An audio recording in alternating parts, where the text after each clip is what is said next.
Welcome to the K2 Sales Podcast. I'm your host, Karen Kelly. Every week, I'll be sitting down with a sales executive where they'll share their stories and experiences that produce game-changing results. Let's be honest, sales can be a tough game. I'm sure at some point, we've all delivered a less than stellar demo, been ghosted by a client or two, and sometimes maybe we did more talking than listening. And that's where I can help. The stories and insights our guests share can be applied to your own business, your territory, or with your team, so you're not reinventing the wheel. Our weekly tactics and strategies help you get out of your head and start creating your own path towards game-changing results.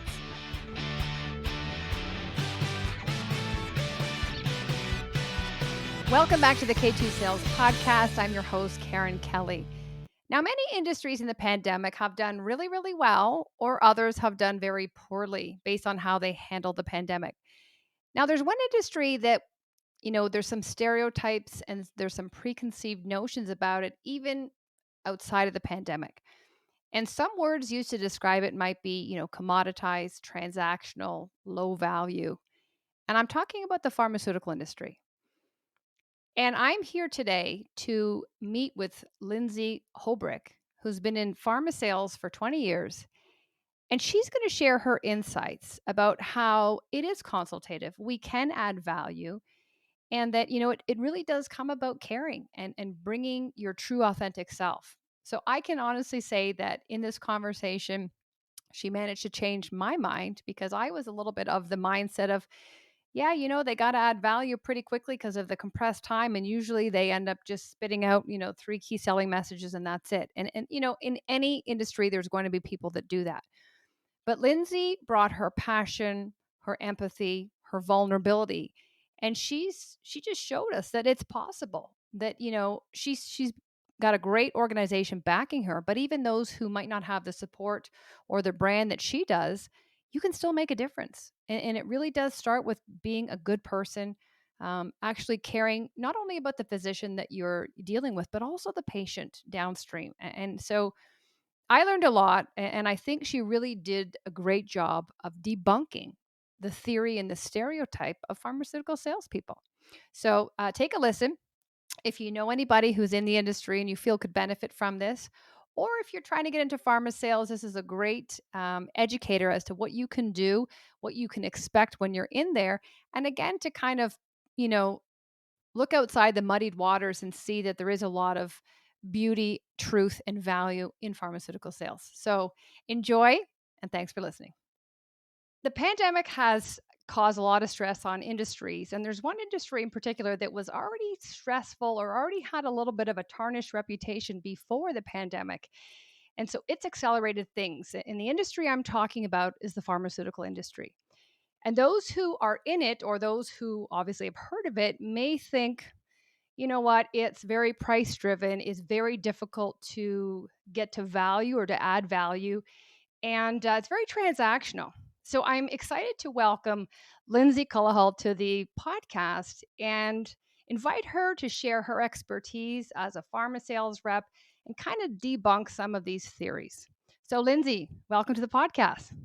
Oh, thank you so much for having me, Karen. I'm thrilled to be here. My pleasure. So why don't we start? I mean, I worked in healthcare for many years, and I can tell you that there was a bit of a negative stigmatism around pharma sales reps. So, what are your thoughts on that, first of all? I mean, my immediate instinct is that it hurts my heart, obviously. I mean, so many pharmaceutical companies are providing incredible products and value to patients, never mind the healthcare practitioners that are prescribing these products. So whether it's diabetes, hypertension, cancer, how do we think a lot of these people are living day to day healthfully without a pharmaceutical rep who can provide the value and the information to the physician? A lot of people have a negative idea based on media and maybe what they have heard from a friend of a friend. And pharmaceutical sales are not what people imagine and perceive it to be. If I had any of my customers here with me today, I would hope that they would tell you the same thing, that Lindsay brings me value. Lindsay helps me treat my patients every day by bringing me materials and samples and products and science to help me make the best choice for my patient. So I wish people knew more of that side of pharmaceutical sales. Yeah. Well, I can detect your passion there. And the fact that you did, it did hurt you shows that you care. And I think irrespective of the industry you're in sales, the number one thing is you have to care. Absolutely, absolutely. And listen, we're not. This is it is not a doctor's sign on the dotted line for Lindsay's product. I'm consultative with my physicians. I am presenting the data and the science, and of course, yes, I have the love and the passion behind what it is that I'm promoting because I believe in it and I believe in the safety and the efficacy of my brands. And it doesn't matter what you're selling, you need to care, and you need to be able to present the data properly to whomever it is you're having that call with, and the physician's making a decision from there. I'm not asking him or her to say to me today, I need you to sign this contract and tell me that you are only prescribing my product or you're going to prescribe my product. Of course, I'm going to close them on the data that I've presented, but it's up to that physician moving forward what he or she decides to do with the evidence and the information that I and my colleagues have provided to them. So And we're consultative. I'm not asking for anything in return except for to try based on the data presented. mhm. And do you think some other reps perhaps think that the transaction is done and they are going to start prescribing? That there might be I don't know, not an arrogance there, but just like, "Yeah, I got this. This is mine." Absolutely, absolutely. And I think there's part of it that you do. There's nothing better than when you have a really great call to see that sort of light go off and have the questions and have the objections thrown at you and you being able to handle them accordingly and being able to say, doctor, do you see value in this particular patient profile that we just discussed today? I want to get that commitment from them. That's my job. But you also know in your gut and based on how that call went, did you provide them with the information, the data, the value that they're really looking for? And I think if you have any arrogance about you, you're dead in the water. You have to be confident for sure, and if you've done a great job, if you've provided that value. um, but again, I don't know if I've done my job really until I find out if my product has done well in that particular area. Mhm. So I think the arrogance, and you're right. Do a lot of people have that arrogance? I'm sure they do. I'm sure it's an absolute detriment to them. Yeah. And I'm wondering, Lindsay, those who are arrogant, I don't think they're asking that question at the end that you just said, where, "Doctor, do you see the value in what I provided today?" Like that, just that getting consensus there. Because I think if they're arrogant, they're coming at it from their lens, and they're actually, you're confirming and saying, "So what I shared with you, did it meet your needs?" And if it didn't, like, that's where that consultative piece comes in, and it's almost another layer. Whereas those who are arrogant and not taking it to they stay in that transactional box. I agree. I agree 100%. And in my humble opinion, it's not going to get you very far. Pharmaceutical sales, then I believe, would probably be the wrong choice for that person, because if you don't provide value, if you do not put that patient first, if you do not care about what it is that you're speaking to and the patient that you are speaking about, um, that doctor can see right through you, or nurse, or Mm, educator, or whomever it is that you're speaking with, pharmacist, etc. yeah. Yeah, interesting. I mean, I think you always have to care, as we discussed, but at the end of the day, just what you said, these are people. These are patients that are sick. And I always thought, and what I've seen is people, pharma sales reps, they stop at the physician level. And it's like, even in my sales, it's like I always go that next level. It's like, who is your customer? Because I need to make sure that my message is aligned to you, but who you're targeting. So, how many of your colleagues or others in the industry take it to the patient level and really look at the impact downstream? Mhm. So I've had the pleasure of working for a number of pharmaceutical companies and promoted well over 30 brands in my career. And I think every company definitely looks at things a little bit differently. Um, there's a difference in therapeutic areas also for sure. But I have to say, at the core, at least of every organization that I've been with, it needs to be patient focus and patient centric. I mean, I'm advocating for products for the patient. So if I can't effectively make it about that patient, I can show numbers and data and graphs all day long. But if I'm not speaking to that particular, man or woman who is sitting out there in your waiting room right now and can't make that correlation for the physician, then I haven't done my job. So I have to say that I have been really fortunate that that was ingrained in me many, many, many years ago. And because I strongly believe in it, it's been the number one part of my calls. I can't necessarily speak to the rest of the industry, but I do believe that the good reps always make it about the patients, and the good companies always make that the forefront. Mhm. I always go back to the art and science of sales. And I think what you're saying, the science is the clinical data, but what you're sharing is the art, and that's you, that's the emotion, that's the connection, that's what Lindsay brings uniquely, and even just that connection with the patient. And actually, I know we talked about caring, but there's saying you care, and then there's genuine caring. And as you Meaning that said, you care. exactly. And if you think the physicians can't see through that, like you're very junior if that's what you think. Absolutely. Absolutely. I agree 100%. Bringing your own authentic self. And like you said, they are people. It doesn't matter what you're advocating for or selling. If you cannot empathize with that human sitting right in front of you and making sure that you are bringing value and having a great call and a great interaction and getting to know them and finding out exactly what it is that they need, yes, of course, I've got a job to do and a product to sell. And I think I do that really successfully based on the fact that I can have that genuine, authentic conversation with the person sitting in front of me. Mhm. So when you mention knowing their job, and this is the persona you're targeting, and really, we're not doctors, we haven't done their job. But do you think some people are perhaps intimidated because they don't have the MD behind their name, that when they show up, it might be a little bit of imposter syndrome and their true authentic self isn't actually able to Oh, come out? 100%. Even saying imposter syndrome, I'm sure so many people, even listening to this, we feel this all the time. I constantly have horrible dreams that, somebody's going to find out that I don't really know what I'm talking about. It's awful. It's awful.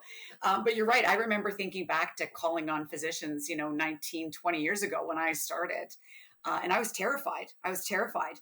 But I remember learning very quickly that yes, my particular customers know more about medicine than I do. Of course they do. But it's my job to know more about my particular brand. So as soon as I became comfortable in knowing that I have been trained and certified in what it is I was trying to present to them and that that was my jam, I got all the confidence in the world because that's why they want to see me, right? Lindsay's going to hopefully bring me value on patient X, product X. That's why they want to see me. They know so much about so much, but they don't know as much about my products. That's my job. So I think that's the key is we need to put that sort of burden on ourselves to make sure that we know our data, our product so well that we are providing that value. And so for those, Lindsay, who are where you were 20 years ago and still struggling a little bit, what kind of advice would you have, or what would you say to help them get out of their head and really just be like, I'm the expert on the product. I don't know what you do, and I don't want to. I don't need to. So what kind of advice would you give them? I think the first piece of advice that I would give is you just got to keep showing up because if you keep showing up, you get to keep practicing. And if you get to keep practicing, you're going to get better. I also think there's something to be said about being vulnerable in front of that physician in front of you and saying, listen, I'm new at this. I have some really great information, data, whatever it is to share with you today. And I'm so grateful that you've given me the time to sit down with you. But forgive my nerves, forgive the fact that, again, I'm new at this and I respect you and I respect your time. And it's because I care and I want to be able to bring value to you. So again, I think it just always comes down to you have to be you and don't pretend that you're something or someone that you're not. If you just started this job, a year ago or 2 years ago or last week, it's okay to tell the physician that because they're people too. So you just got to keep showing up and practicing and keep at it, because time and practice and interaction and being vulnerable, I think, is going to get you to wherever it is that you want to be. I love that. I love just the vulnerability piece of it, and I think at any stage of our life, it just shows we've disarmed, and I think it's in the pharma world, it's physicians, but in other areas, it's C-suite, and it's okay to say, like, I just need a little bit of help, and the way you said is, but you're grateful for their time. There's gratitude there, and in time, you will add value, but it's a learning curve, and I think when you come at it from that lens, most people will give you their time. I think so. I think so. I mean, who could ask you to leave or not respect the fact that you just said, "Here's what I would love to do for you. Hmm. Um, just allow me the privilege to prove to you that I can." Yeah. I think it's we need to step out of our ego's way in order to do that. That's Yes. that's probably what's Isn't holding us back for most isn't that most the times. truth? Yeah. And I struggled with that. I can say to myself, I found it very difficult to show vulnerability and you have to. It's the only way to learn and come at it from your true self, and connection. Otherwise someone's armed and the other one's not, and it's not a fair playing ground and nothing happens. I agree. I agree. So, when you think about the pandemic, I mean, you pharma reps are obviously in clinics, in hospitals, in some instances, and then 2 years you're locked out. So, I would say access is new in the game. Access is probably tough to begin with, and you're trying to get you're waiting in waiting rooms. You're trying to get calls with their secretary. So, what did the pandemic do to the industry by removing that face to face? Oh gosh. I mean, again, my first instinct is the patient, because again, the physicians were trying to sort of wrap their brains around what was this going to look like for them? How are they going to see their patients? And just by default of the fact that they weren't in the office and trying to figure out how to see the patients virtually, never mind the pharmaceutical reps. I mean, we were an afterthought, and justifiably so. We needed to be an afterthought because the patient care needed to come first. But because of sort of that, it took time for them to figure out how that was going to work. And so again, my concern went back to these patients aren't being treated properly. They're not in front of their physician. The physician can't do their job properly, and that's through no fault of anybody's but the pandemic. So for us as reps, I think my company, bless them, was so wonderful in giving us the flexibility to come in from an area of, you just do whatever you need to do to try to access, try to assist. My company provided us with virtual sample cards. They taught us how to do email to fax, because believe it or not, so many physicians still don't even use email. They still use their fax machine. So all these different ways for us to access them. And of course, those of us that have the privilege of having the email addresses and knowing our customers, it was very easy for me to be able to reach out to them to say, I just want to meet you where you're at. I can't even imagine what you're doing right now. I can't even imagine how you're feeling. But if and when you need me, and you know that I can provide you with A, B, C, and D, you let me know when we can connect so that I can provide these tools to you. Um, so I know a lot of my colleagues just picked up the phone and tried to connect with whoever it was that answered that phone to say, how is it that can we help you? How is it can we get the samples for the patients? How is it can we provide you with all these new online virtual tools that Dr. So and so really could use right now that he or she is doing all their calls virtually? So again, I think it you had to be creative. You had to think outside of the box. We had to provide value, and we had to be respectfully persistent without being pushy and obnoxious. And again, that I really believe was an art. I think some people did it really well. I think some people didn't do it well. And those who did it well succeeded. And it's a fine balance. I think it sounds like you guys did a great job of pivoting and really meeting them where they're at, whether they're faxing, whether they're emailing. But I think most companies that I've heard about, they were leading with themselves, with, a sales element. And from you, I'm getting the sense that you're very others focused and you're coming at it from their lens that, I understand your focus is the patient.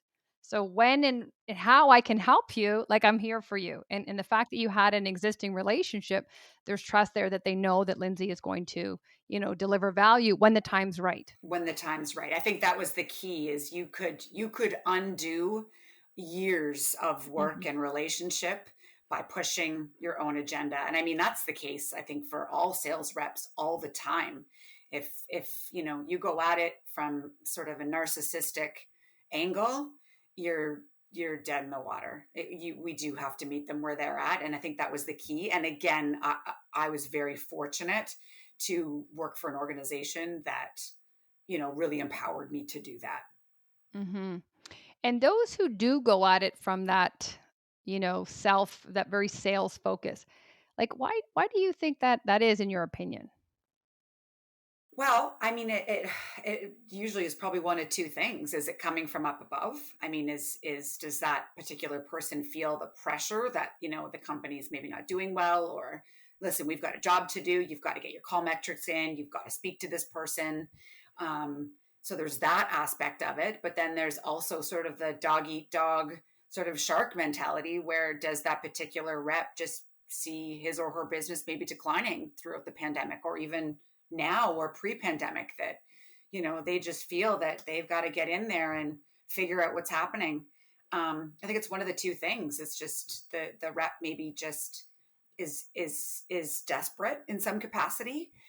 It also can be coming from up above. I have a lot of friends in the industry, and a lot of companies handled this pandemic very differently. And if you're a representative and you have it coming down from up above, that you've got to get your metrics or get things done, that puts a lot of pressure on the human that is working the front line. So how you as a rep sort of navigate through that is still up to you. I would say the leadership card is probably, in my opinion, what it is. And I think, leaders model the behavior. And if they're coming at it from a me standpoint, that trickles down because they're creating the culture, right?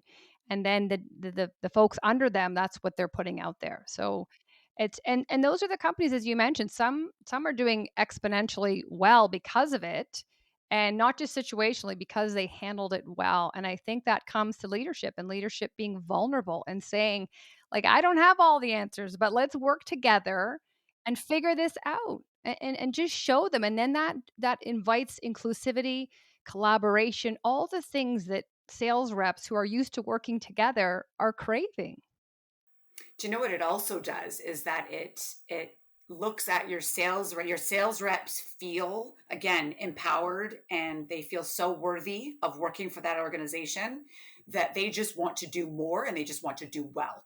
So again, it's always because of the patient, but it almost, at least in my case, I can speak to many of my colleagues as well, is that it just put us into a position of, how do we do this? How can we pivot? How can we change the way that we're doing things right now? Not because it's my goal to get in front of them, but because it's just the right thing to do. And how can I figure that out? I wanted to do well for my manager, for my team, for my organization, and ultimately, most importantly, for the patient. Hmm.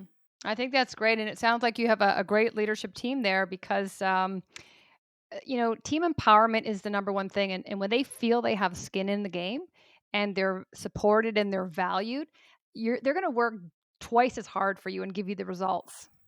Agreed, agreed. And I can tell you, I mean, our company has done remarkably well. So clearly that flexible, non-pushy, let's figure out how to make this work for our customers mentality, and the comfort that it brought us as representatives. It's worked. We're all still here, and now that we have a little bit more access now, I'll tell you, we're scratching at the bit every single day to get out there and get in front of our customers, and our customers want to see us now. I think Hmm. because of that sort of gentle persistence, yet understanding that we weren't pushy, and knowing where they were at. They want Hmm. to they want to see us now. We've earned that now, again, more than ever before. I love that gentle persistence. And I think that's it. You said it. You've earned the right. You've showed them that for 2 years, you've shown them that you're others focused and you were respectfully waiting on the outsides, but still contributing and adding value, when need be. Cause again, they had to work creatively too, probably off hours to do what they can do to serve their patients. So the last thing they need is some pharma rep, stalking them. Agreed. Agreed. So, you had a great supportive company, Lindsay. And, a lot of times what I've heard is people say, well, it's you win big or you lose big and it's very transactional. And I don't really have an impact in the sale here. It's kind of situational or it's contract based. So what would you say to people that think that or reps that are kind of that's the approach they take and saying, well, I can do the best I can, but the decision's ultimately going to be made above or they're going to go under a buying group or something like that. What do you have to or what are your thoughts on that? Well, listen, again, I mean, again, it depends on what the product is or again, what company you work for. But again, we do have outlet data that basically tells us how well we do in individual areas. So, I mean, there's a reason where the pharmaceutical companies get their numbers from, right? We know where our sales come from. So yes, I'm not asking a physician to sign a committed contract with me, but every single time I go back to see them or talk to them, I hear about the patient cases. I hear about, they tried product X on this particular patient and listen to what happened to this particular gentleman. So, I mean, I know that I'm doing my job properly. I know that I am quote unquote selling my product, although I am just an advocate. To have that attitude that, well, I'm doing, what I can. And that to me is not going to take you very far because you are going to get your numbers, you are going to get your data, and you're quickly going to find out that that may not be the case. So of course there's barriers and there's private versus public coverage and all of those things that are sort of intertwined into this particular topic. But I know where I've done well and I know where I haven't done well. And if I haven't done well, I in a particular area or with a particular physician, then that's my job to figure out what is that missing link. To sort of do this, well, then you're lacking passion and you may not be in the right business, and that person's going to be found out in some capacity, right? You have to care, you have to have the passion, you got to figure out where you can fulfill that need. And if you don't, again, I think people are eventually going to see right through you and you won't be successful. I'd say it's only a matter of time.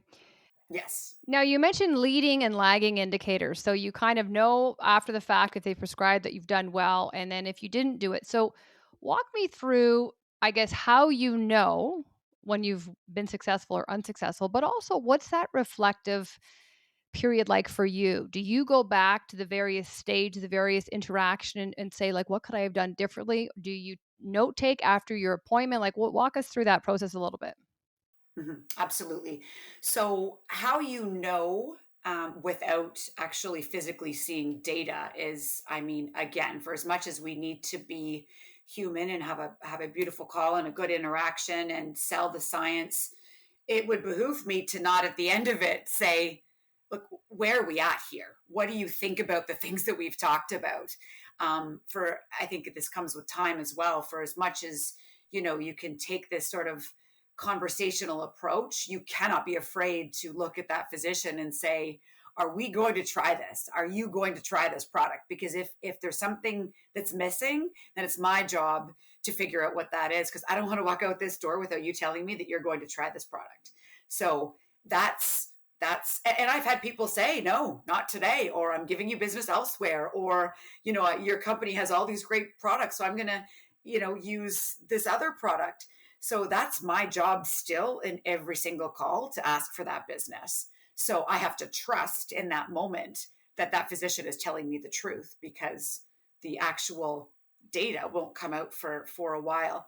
As for the reflection after, my gosh, I would be lying to say after 20 years there weren't a ton of calls where after you just think, what did I do here? And what did I miss? And I missed that cue and he threw that objection out and I wasn't quite sure what the answer was. So, I sort of skipped over it, and that was my opportunity to, address it and move forward. And of course, you're going to stumble and make mistakes along the way still, often, hopefully not too often. But you have to sort of look deep to say, did I do that call justice? Did I answer the questions appropriately? Did I sell the concept and the patient and the data that I wanted to sell today? And again, I hate using the word sell because I'm not trying to sell a car here. I'm not trying to sell a house. I'm trying to sell science. Mhm. And if I've done a good job in selling the science, then I know that that physician is going to make the right choice for the right patient sitting in front of them. I have that confidence. So, but it's up to me to make sure that I get that commitment at the end. Mhm. And I can say doing a lot of sales coaching that there's probably top 3 things that are missed, and that's definitely one of them, that call to action or just keeping, the momentum going. And, what I see is it's fear. They're afraid to either dig in to ask more questions, but they're also afraid to ask for that next step and say, "So, what I share," like getting, checking in with them, and so what I share to you, is it valuable? Is it in line with your expectations? Just like you said, where do you think this is going? Otherwise, these lines are gonna run parallel forever.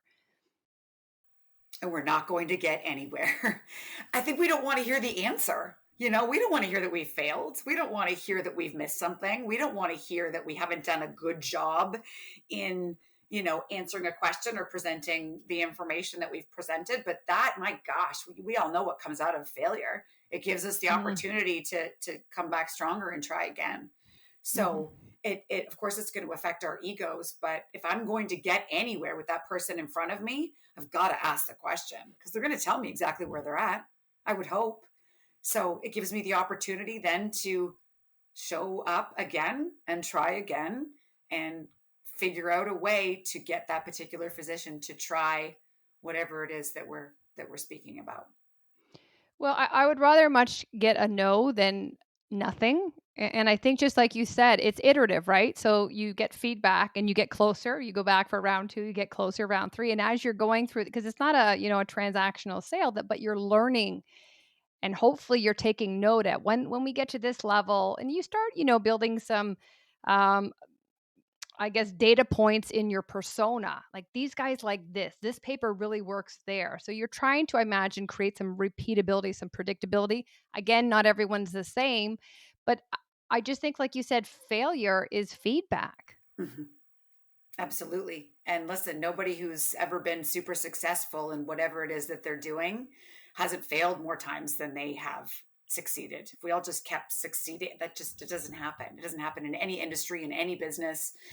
It certainly doesn't happen in my business. If that was the case, we would have a whole heck of a lot of healthier people out there, right? Mm-hmm. So we're failing and we're failing every day. So if we're not okay with a little bit of failure and take that failure as a positive and go and run with it, then that's on us. That's on us. We've got to kick the ego to the curb and, dig deep. And again, it's about that passion and caring about what you're doing to show up and be better the next time, whatever better happens to be in that particular occasion.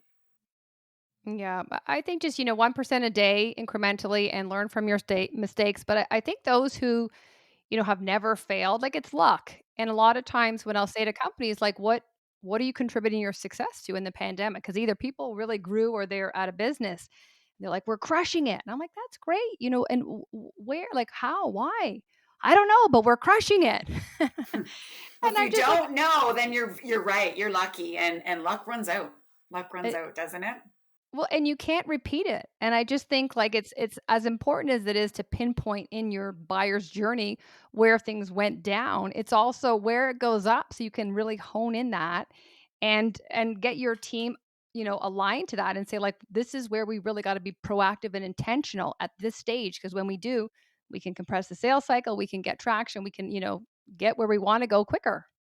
So you've kind of opened my eyes because again, I would have been the one of thinking it is a bit transactional. So from what I'm hearing, it's very consultative.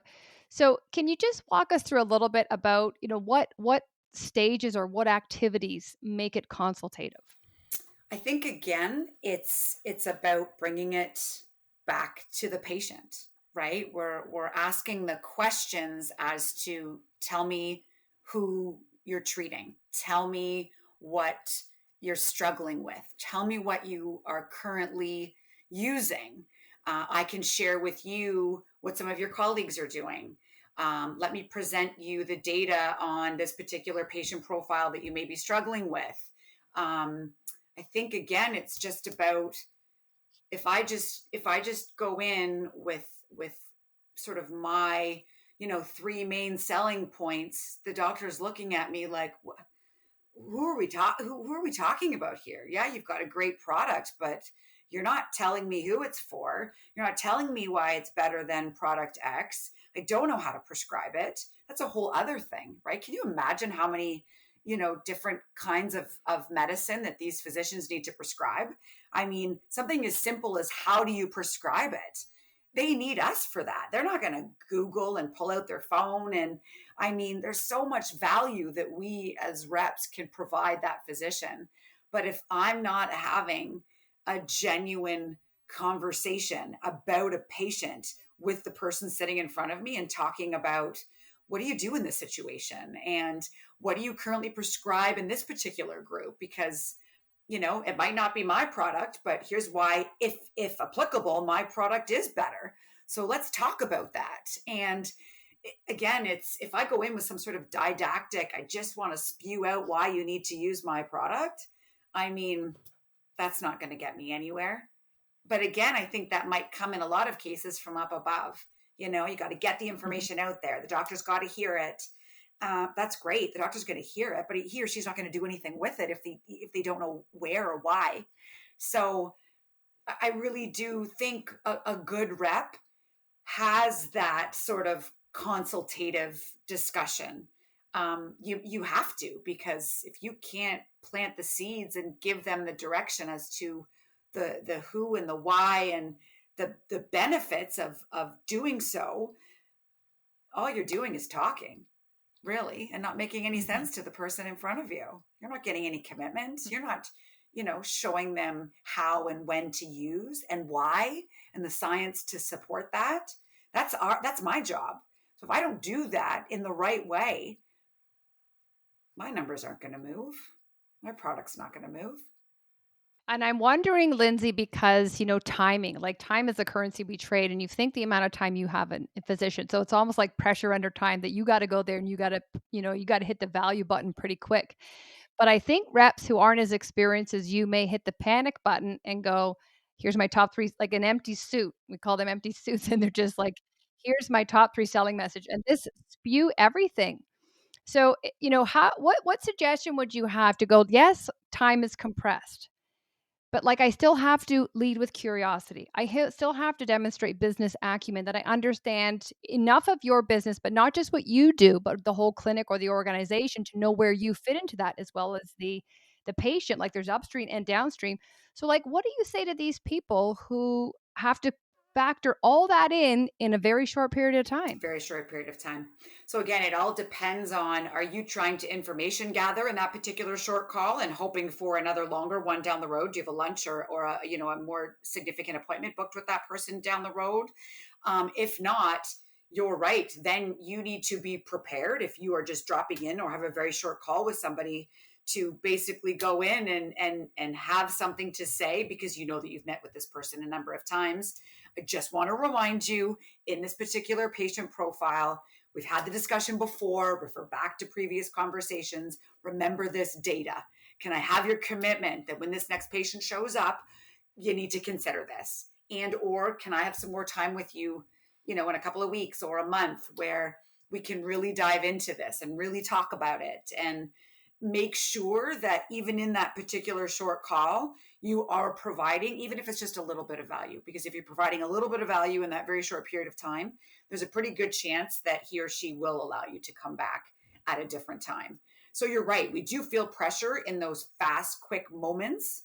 But we also, I don't think, should make fools of ourselves to be that empty suit, as you said, because you do want to provide value. So maybe that really quick call is just a really quick question. Doctor, I've got a lunch with you coming up in 3 weeks.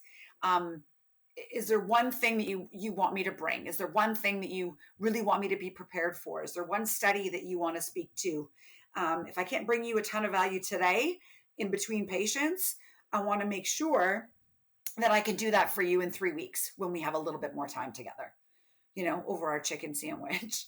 So we just have to be able to, I think, bring value in any capacity. And maybe we won't every single time. Um, but we are so much more than the person that just spits out information at that 30-second counter call. Yeah, we want to maybe have one really powerful statement and leave some, documents behind for the physician to take a peek at. But I would challenge everybody not to be that empty suit and to maybe take that time in asking a really thoughtful question, because that thoughtful question may lead you to a little bit more time, even with the physician at that moment. So let's be smart and strategic with the moments that we have with our customers, and not have it be, again, about Lindsay, the rep. hmm And I love all that. And anyone that is or started this podcast thinking the pharmaceutical and the kind of the negative connotations, I would say the pendulum is shifting the other way. You're doing a great job of educating us on the consultative nature, the caring, the empathy, and the ability. If people think, well, it's above me, and it's not. It's not. So you've shared so many instances and activities and examples of how the individual contributor can make a huge, significant difference. And like, I love what you just said about even if it's a short visit, I can offer a little bit of value.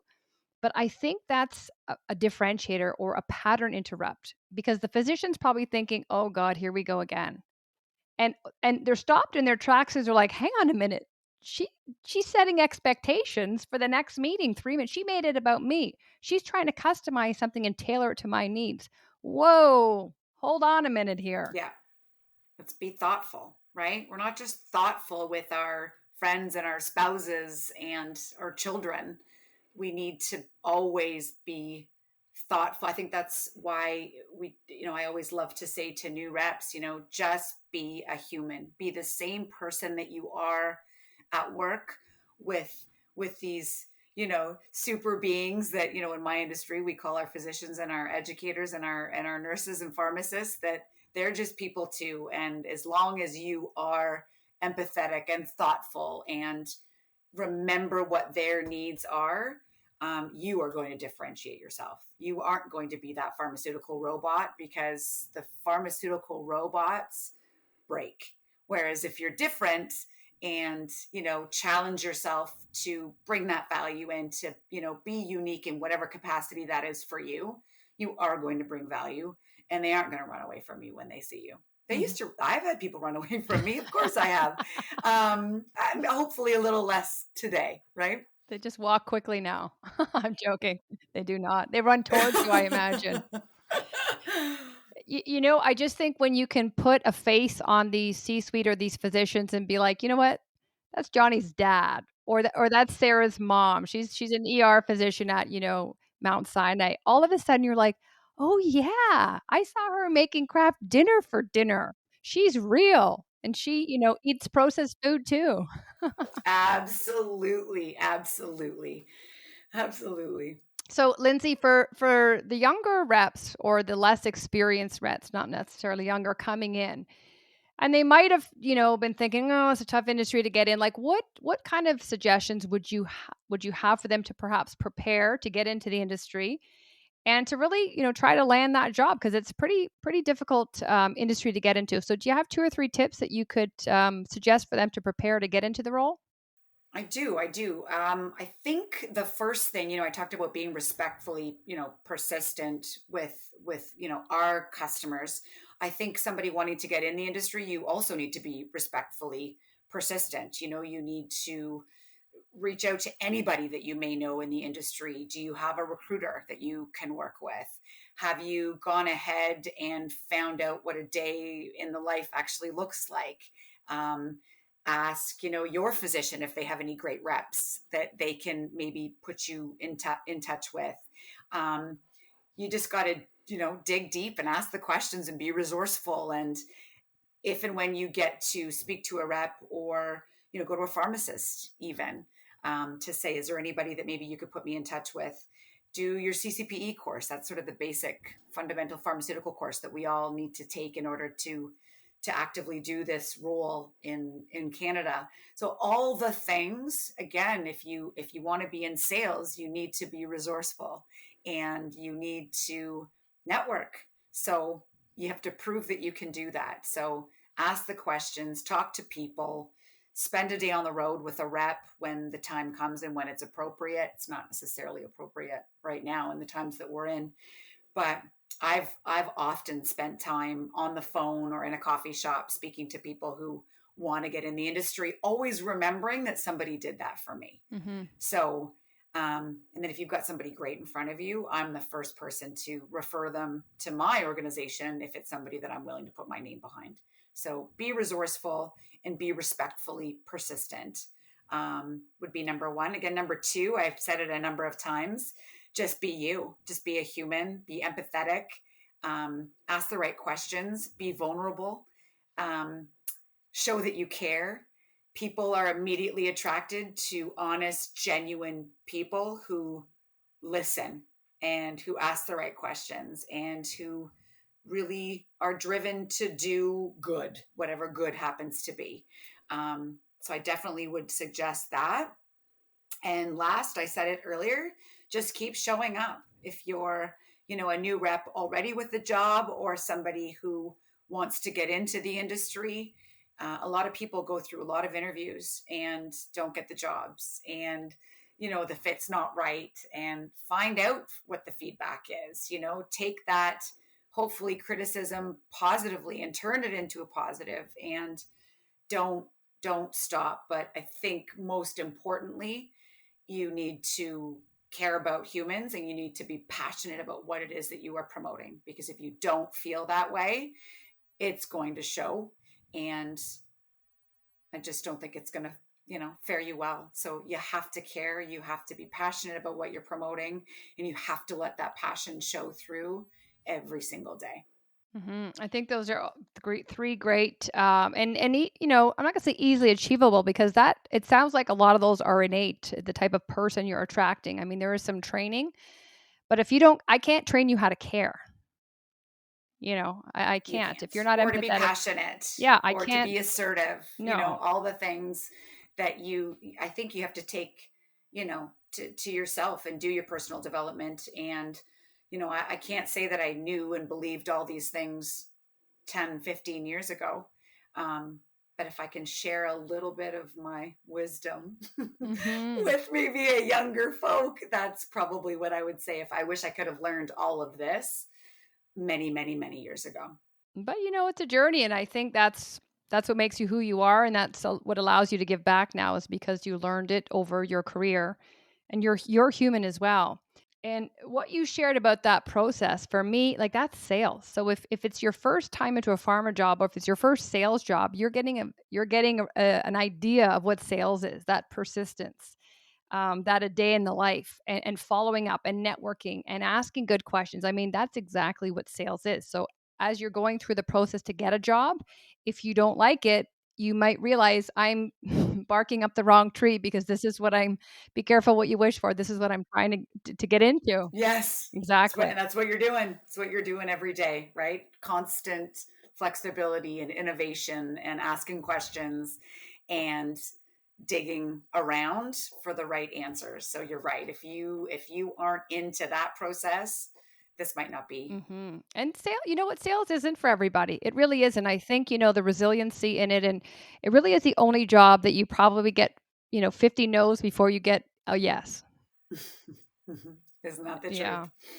Well, Lindsay, you've managed to change not only my mind, I'm sure all our listeners' minds as well. So thank you so much for just really exuding the passion, the caring, and the humanized connection that is required to be successful in pharma sales, because you embody it. And I can see why, you've been doing it for so long and been so successful. And I would say your company is very lucky to have someone like you, because you're a role model for those around you, whether they're just starting or not. Thank you so much. Very kind words that mean Very, very much. Thank you for having me today, Karen. I appreciate it. I'm so proud of you for what you've done here. Thank you so much. So, Lindsay, if there's anyone here that would like to learn a little bit more, or maybe just as you said, they are, embarking on this and have a few questions, where could they find you? They certainly can find me on LinkedIn. If my husband saw my name right now at the top of the screen, he probably would have a heart attack because you've got my maiden name. But if you say Lindsay Haubrich, my name is Lindsay Haubrich, and they certainly can find me on LinkedIn. I'm more than happy to chat anytime. Okay. Well, thank you so much, Lindsay Haubrich, for just a little check for your husband there. I'll have Yeah. to I'll have to buy him a bottle of wine to make Oh up for gosh, it. I'm kidding. I'm kidding. They won't find Kala Hall on LinkedIn, I don't think. I think it's Okay. Lindsay Haubrich. Okay, we'll make sure that's in the show notes. Well, thank you again, Lindsay, and thank you for tuning in. If you enjoy this show and you know someone who's trying to get in the industry or who would benefit from this show, please like and share it. And again, thanks for listening.